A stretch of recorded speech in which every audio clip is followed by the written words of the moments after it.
저는 오늘 이번 청년부 수련회 준비하면서 겪었던 은혜와 감동을 함께 나누고자 준비를 해봤습니다. 사실 이번 청년부 수련회를 준비하면서 기도함에도 사실 걱정이 좀 컸었습니다. 왜 그러냐면 제가 2022년 9월 추석 당일이 주일인 그때 제가 처음 우리 교회에 왔었습니다. 기억나시죠? 네, 4-5분만 기억하시고 감사합니다. 그때 처음 여러분 인사드리면서 시작을 했는데 23년 여름, 24년 여름, 25년 여름 해마다 여름마다 우리 청년들하고 수련회를 2박 3일 계획을 했었으나 우리 청년들이 너무 힘들다, 너무 괴롭다 그래가지고 어쩔 수 없이 당일치기 수련회를 계속 해왔습니다. 물론 겨울마다 1박 2일 수련회를 했습니다만 사실 이렇게 청년부를 맡은 입장에서 여름 수련회를 제대로 한번 해보지 못한다는 것에 대한 아쉬움이 많이 컸었습니다.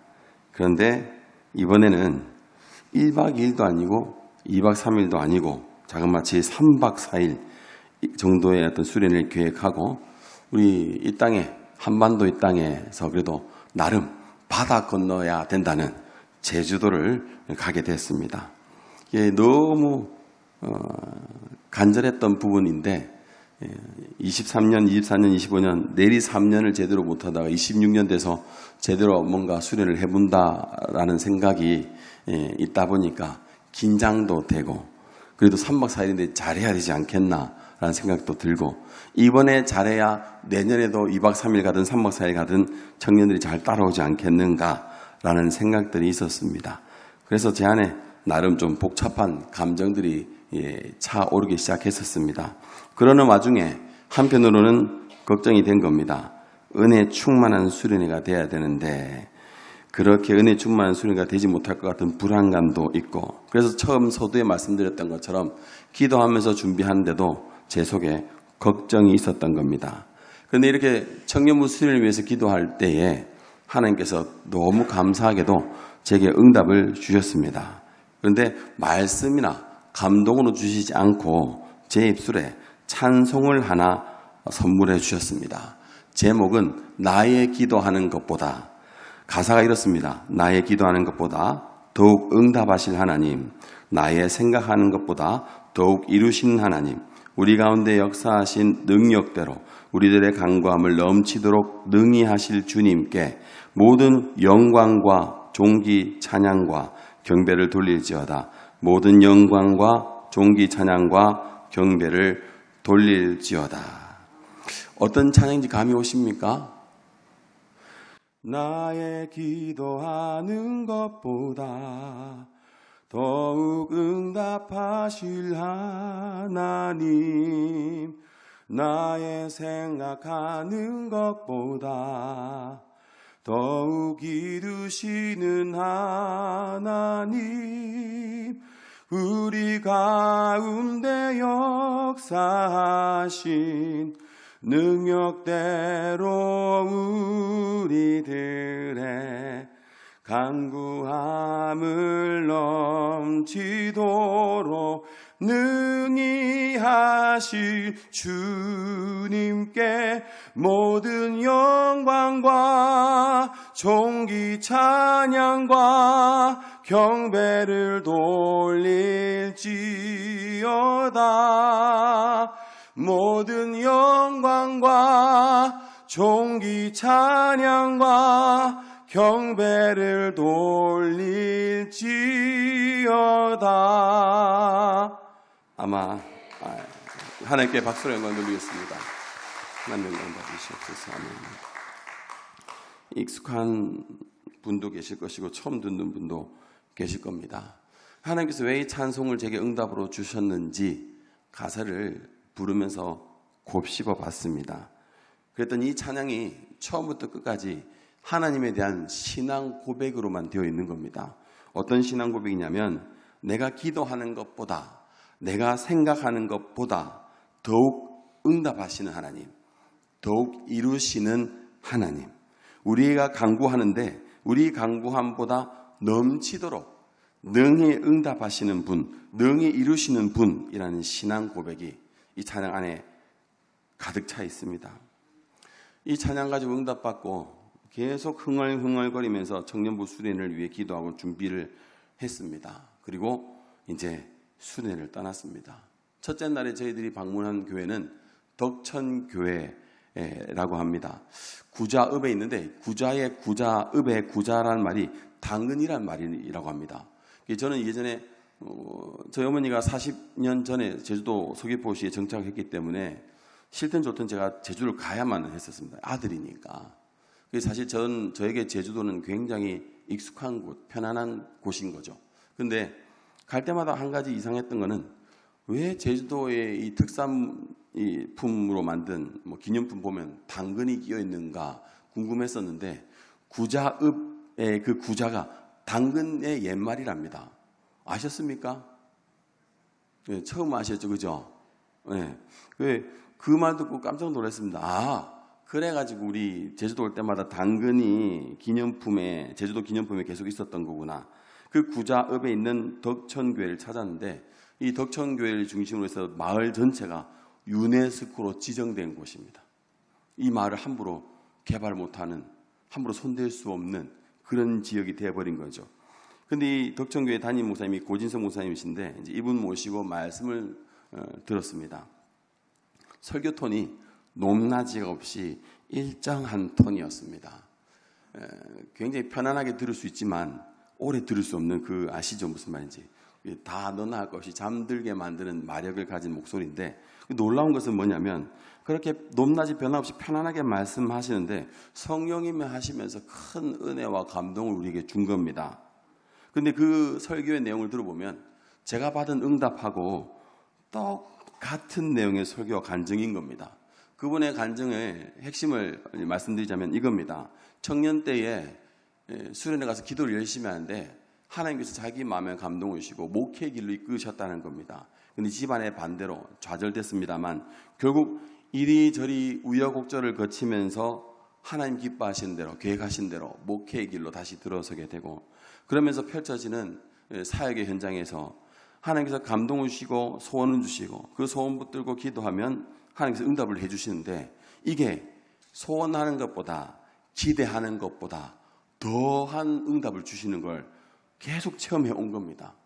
그러면서 목회 현장을 거치고 마지막에 터전으로 삼은 것이 제주도 구자읍에 있는 덕천교회였다는 겁니다.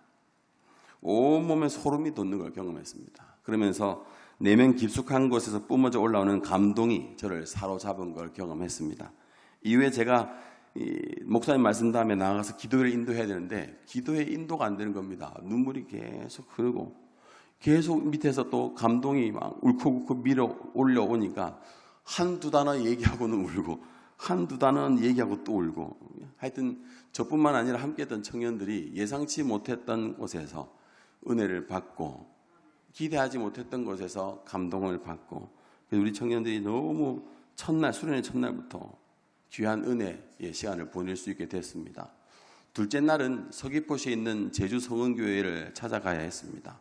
저희 숙소에서 제주 성은교회까지 1시간 30분 정도 걸립니다.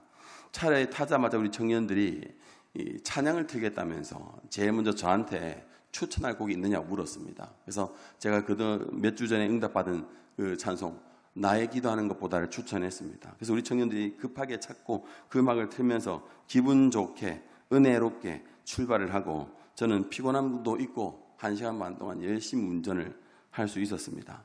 아마 여기 계신 여러분들 중에도 저하고 비슷한 응답이나 경험을 하신 분들이 계실 겁니다. 우리 하나님은 우리가 기도하는 것보다 더 응답하시고 더 이루시는 분입니다. 우리 하나님은 그런 분입니다. 얼마나 감사한지 모릅니다. 그런데 오늘 본문에도 보면 우리의 기도보다 더 응답하시고 이루시는 하나님에 대해서 구체적으로 말씀하고 있는 것을 볼 수 있습니다. 9절부터 13절까지 말씀 보게 되면 기도하라고 가르치고 있습니다. 구하라, 주시겠다. 찾으라, 찾게 되겠다. 문을 두드리라, 그럼 열어주겠다. 그런데 끝에 하나님께서 반전을 하나 심어 주셨습니다. 아버지란 존재는 자녀들에게 항상 좋은 것을 주십니다. 자녀가 생각했던 것보다 더 좋은 것을 주는 존재가 아버지입니다. 그런데 우리 하늘 아버지는 얼마나 대단한 걸 주시겠습니까? 자, 아파서 기도하는데 우리가 원하는 기도는 아픔에서 구원받는 거 아니겠습니까? 질병에서 치유받는 것 아니겠습니까? 그런데 우리 하나님께서는 아파서 기도하는 우리에게 가장 좋은 것으로 성령 하나님을 주시는 겁니다. 내가 돈이 궁핍해서 경제적으로 궁핍해서 하나님께 기도합니다. 자, 우리가 원하는 기도의 응답은 무엇입니까? 금전의 문제가 해결되어지고 넉넉하게 채워주셔서 이제 내가 더 이상 궁핍하지 않게 살아가는 거 아니겠습니까? 근데 그 기도를 듣는 하나님께서는 가장 더 좋은 것, 가장 좋은 것으로 줘야지 하시면서 어떤 응답을 주시냐면 성령 하나님을 짠 하고 보내주시는 겁니다. 내가 슬프고 외롭고 괴로워서 하나님의 앞에 무릎 꿇었는데 하나님께서 어떻게 응답하십니까? 내 슬픔을 어루만져주고 도닥여주고 위로해주고 이 모든 문제에서 자유할 수 있게 해주셔야 되는 겁니다. 그런데 우리 하나님은 내가 원하는 것보다 더 좋은 응답을 주십니다. 그 응답이 뭡니까? 성령 하나님이시다라는 겁니다. 여기서 우리는 하나님과 우리 사이에 엄청난 차이가 있다는 것을 알 수 있습니다. 하나님께서는 우리 기도에 가장 좋은 것을 응답해 주시는데 성령 하나님이 가장 좋은 응답이다라는 말씀입니다. 자, 그럼 왜 성령 하나님께서 가장 좋은 응답이 될 수 있습니까? 원리는 이렇습니다. 우리가 기도하면 성령 하나님께서 오셔서 우리의 기도를 도우실 수 있고, 우리가 기도하면 성령 하나님께서 오셔서 하나님 아버지의 뜻에 합당한 무언가를 꿈꿀 수 있게 해 주시고, 기대할 수 있게 해 주시고, 소망할 수 있게 해 주시고, 그래서 하나님께서 이 기도의 끝에 어떻게 친히 일하시고 이루시는지를 볼 수 있게 해 주시는 겁니다. 그렇게 되면 우리에게 어떤 은혜가 있습니까? 하나님이 하나님이신 것을 알게 되는 겁니다. 하나님이 하나님이심을 제대로 믿게 되는 겁니다. 그러면서 나와 하나님이 더 가까워지는 겁니다. 하나님과 내 관계가 더 가까워지고 친밀해지고 깊어질 수 있게 되는 겁니다. 그래서 이전보다 더 문제가 있을 때 이전보다 더 하나님을 의지할 수 있게 되고 더 하나님을 찾을 수 있게 되고, 그러면서 더 큰 하나님의 은혜와 사랑을 우리가 삶 가운데 풍성하게 누릴 수 있는 은혜가 임하는 겁니다. 자, 그럼 반대로 하나님께서 성령 하나님을 응답으로 주시지 않는다면 어떻게 되겠습니까? 우리는 하나님께서 응답하시는 기도, 하나님 기쁘게 받으시는 기도, 하나님께서 말씀하시는 합당한 기도를 드릴 수 없게 됩니다. 그러면 우리 안에는 평안이 사라지게 되고 하나님 하실 일에 대해서 기대할 수도 없고 소망할 수도 없고, 하나님께서 친히 일하신다고 해도 그 일하심을 볼 수도 없게 됩니다. 알 수도 없게 됩니다. 그러면 처음에는 내가 하나님에 대한 믿음이 있어서 기도에 임했지만 점차 하나님에 대한 믿음이 사그라드는 겁니다. 처음에는 하나님과 이만큼 가까웠게 되어서 시작했지만은 성령 하나님이 오시지 않으면, 함께 하시지 않으면 점점 그 거리가 멀어지는 겁니다. 처음에는 이만큼 친밀했던 우리 사이가 점점 더 소원해지게 되는 겁니다. 그런 이유로 하나님께서는 우리가 기도할 때마다 가장 좋은 응답을 주시는데 그 응답이 성령 하나님이신 겁니다. 사도행전 2장 17절 말씀을 함께 보도록 하겠습니다. 하나님이 같이 읽겠습니다. 시작.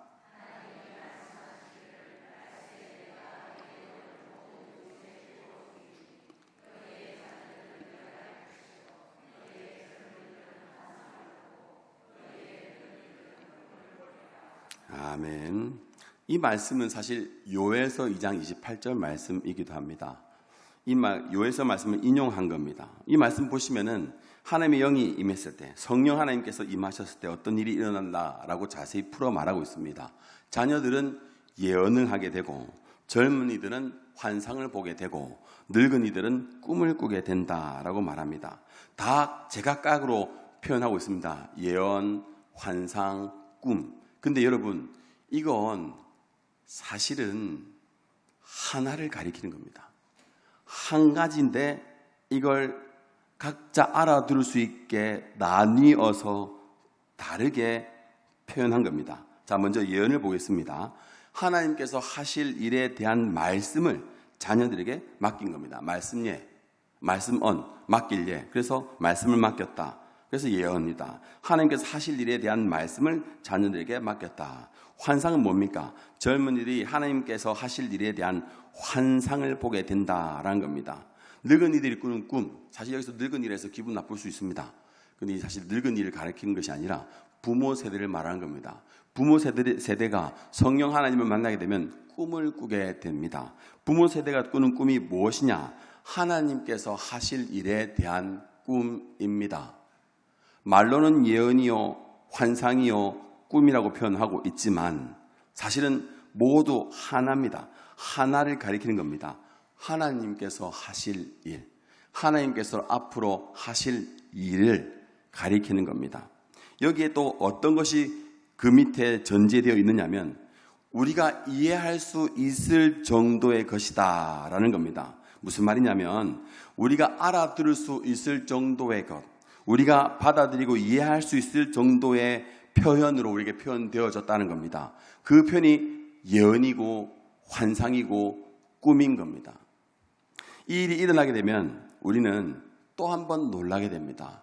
놀라게 되는 이유는 첫 번째, 하나님께서 말씀하셨는데 정말로 그 말씀대로 이루어졌구나 하고 놀라게 되고, 두 번째 놀라게 되는데, 두 번째 놀라게 되는 이유는 하나님께서 우리가 이해할 정도로 말씀하셨기 때문에 실제로 이게 응답으로 나타나게 되면은 우리가 기도하던 것보다, 우리가 꿈꾸고 기대하던 것보다, 우리가 받아서 이해하던 것보다 더 놀라운 일이 이루어진 것을 보게 되는 겁니다.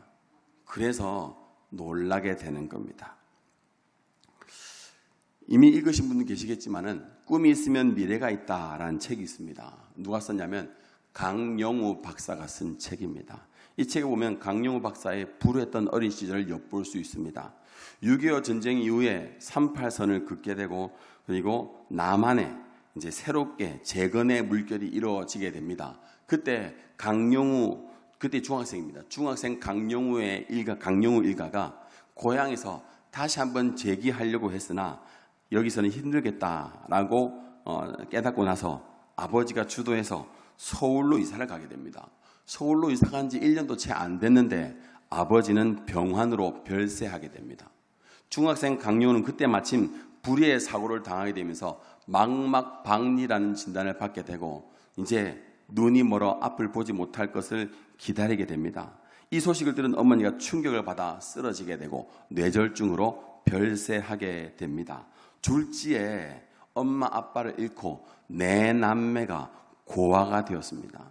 그나마 다행인 것은 고등학생 첫 번째 누나가 이제 동생들을 입히고 먹이겠노라 하면서 학업을 중도에 포기하고 우리 서울에 가면 동대문 시장이 있습니다. 동대문 평화시장에 있는 어느 봉제 공장에 여공으로 취직하게 되고 여공 생활을 시작하게 됩니다. 중학생 강영우는 당시에 눈을 뜨게 해달라고 하나님께 기도하는데 어디 가서 주로 기도했냐면 조영기 목사님이 여의도 순복음교회 초창기 개척했던 이 천막교회 중학생 강영우 가게 됩니다. 그리고 거기서 열심히 부르짖습니다. 조영기 목사님 오셔가지고 두 눈에 손을 얹어 안수 기도도 자주 해주셨습니다. 근데 물론 기도하면 기도할수록 나빠진 건 아니겠지만 어쨌든 기도해도 상황이 호전되지 않고 더 안 좋아지는 것처럼 느껴졌습니다. 그러는 사이에 학업을 포기하고 동생들을 먹이겠노라 결단했던 누나가 너무 고된 노동으로 지치고 시름시름 앓다가 세상을 떠나고 맙니다. 그래서 결과적으로 중학생 강영우는 맹일 재활원으로 보내어지게 되고 13살 남동생은 어느 철물점에 보내지게 되고 9살 여동생은 보육원으로 보내지게 됩니다. 이들은 헤어지기 싫어서 끌어안고 엉엉 울면서 헤어지기 전날까지 매일 그렇게 밤을 지샜다고 합니다. 이 당시 중학생 강영우는 하나님 앞에 무릎 꿇을 때 두 가지 기도를 했습니다. 하나는 하나님 내 눈에 빛을 돌려주십시오. 또 한 가지 기도 제목은 뭐냐면 우리 남은 세 남매가 흩어지지 않게 해주십시오. 그렇게 열심히 부르짖었는데 하나님께서 어떻게 응답하시냐면 노라고 응답하신 거예요. 시간이 되니까 세 남매는 뿔뿔이 흩어지게 되고 그의 눈은 완전히 멀게 됩니다. 이 중학생 강용우가 얼마나 상심했겠습니까? 하나님에 대한 원망이 엄청 컸을 겁니다. 하지만 그 고통스러운 순간에도 성령 하나님이 함께 하시면서 이 강용우, 중학생 강용우를 붙들어 주셔서 하나님을 원망하면서도 그러면서도 교회 밖으로 뛰쳐나가지 않게 붙들어 준 겁니다. 더 간절히 기도할 수 있게 도와준 겁니다.